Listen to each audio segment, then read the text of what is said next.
Hi everybody! Today I'm going to be reading you a story called A Visitor for Bear, and this is by Bonnie Becker and illustrated by Katie McDonald Denton. Remember, if it's an illustrator, they are the ones that draw the pictures, so Katie draws the pictures. And if you notice on the cover of the book, it has an E.B. White Read Aloud Award, and so this means that it was awarded this because it's a really popular, it's really good, it's really just an amazing book to read aloud to students, families, kids, all of those things. So I'm going to be sharing this one with you today.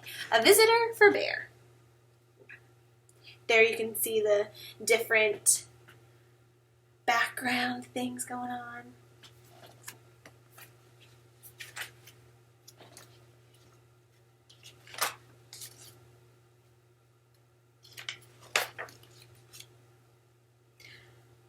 No one ever came to Bear's house. It had always been that way, and Bear was quite sure he didn't like visitors. He even had a sign.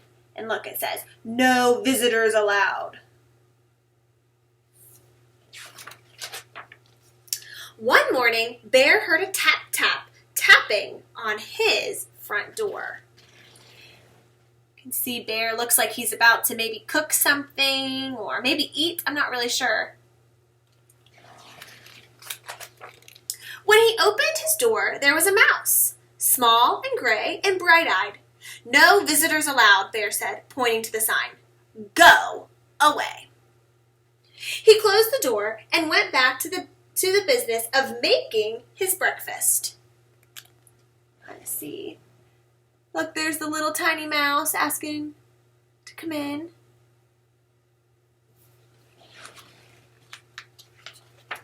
He set out 1 cup and 1 spoon.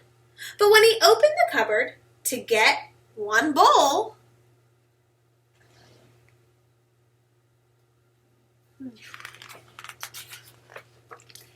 there was the mouse, small and gray and bright-eyed.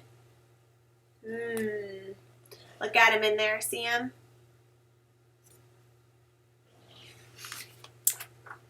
"I told you to leave," cried Bear. "Perhaps we could have just a spot of tea," said the mouse. "Out!" commanded Bear. "Most sorry," said the mouse. "I'll be going now." Bear showed him to the door and shut it firmly.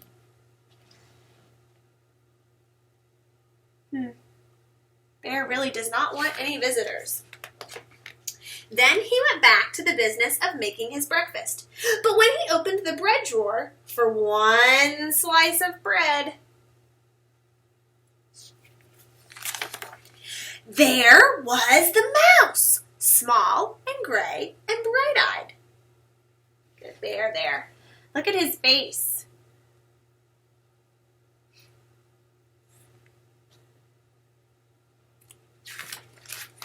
"Unbelievable," rumbled Bear. "Away with you! Vamoose!" "I do like a bit of cheese," said the mouse. Bear pointed a rigid claw toward the door. "Yes, then, here I go," said the mouse. "Farewell," and the mouse whisked out the door.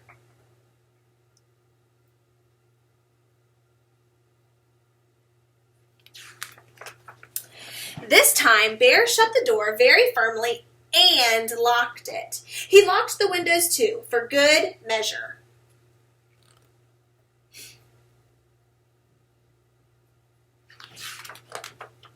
Then once again, he went back to the business of making his breakfast.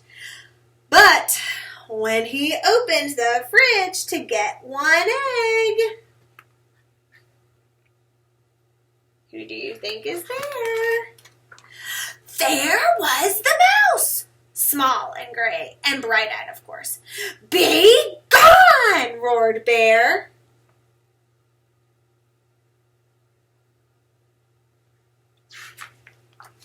"A crackling fire?" ventured the mouse. "This is impossible! Intolerable! Insufferable!" cried Bear, shaking with anger and disbelief. "Terribly sorry," murmured the mouse. "Now you see me, now you don't. I'm gone." And the mouse looked very sorry indeed while he waited for Bear to unbolt the door and let him out again. Do you think he got in through the door if Bear had to unlock it for him to go back out? I wonder. This time, before he went back to the business of making his breakfast, Bear shut the door very, very, very firmly and locked it, boarded the window shut, stopped up the chimney, and even plugged the drain in the bathtub. Man, he does not want visitors, does he?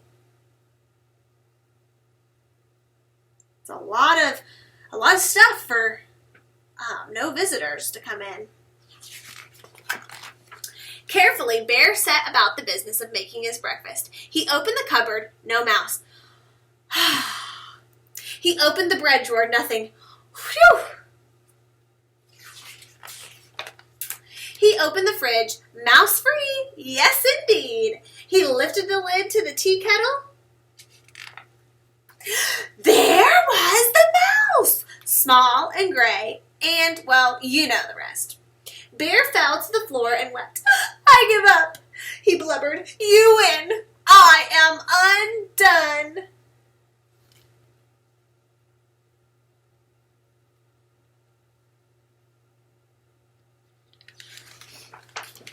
So sorry, said the mouse, but perhaps if I could have just a bit of cheese and a cup of tea, and do you think we could unstopper the chimney and have a nice fire?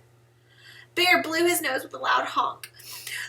But then you must go, he sniffled. No visitors allowed. You have my word, said the mouse.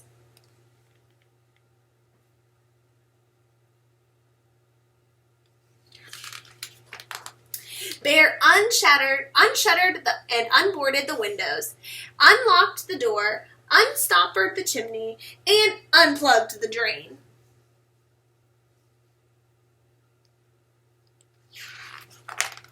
He brought out 2 plates of cheese and 2 teacups, and he made a crackling fire in the fireplace for 2 sets of toes. The mouse warmed his feet and nibbled and sipped, and Bear did too. They sat for a long while. The clock in Bear's house ticked loudly.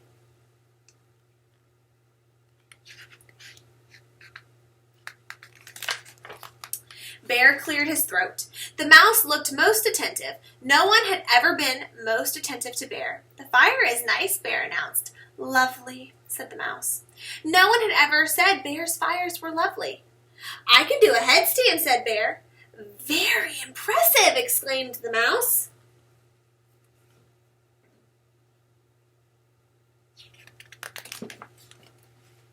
Bear told a joke. The mouse laughed heartily. No one had ever laughed at Bear's jokes before. Bear began to think of another joke. The mouse set down his teacup. Bear quickly lifted the teapot. There's plenty more, he said.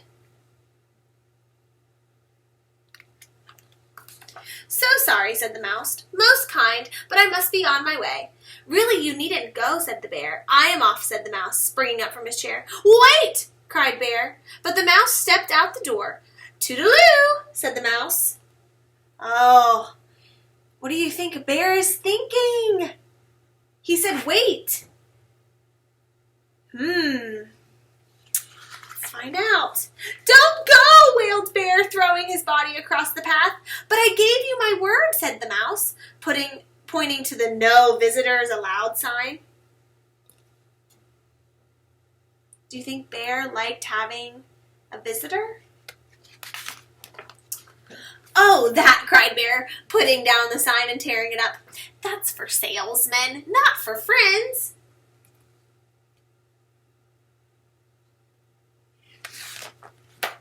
Not for friends? Asked the mouse, small, gray, and bright-eyed. Bear nodded. The mouse's bright eyes glowed brighter. Bear smiled.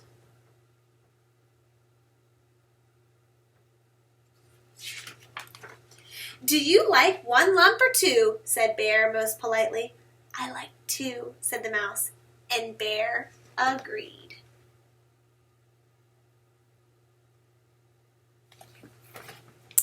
The end. Thanks, guys. Have a great day.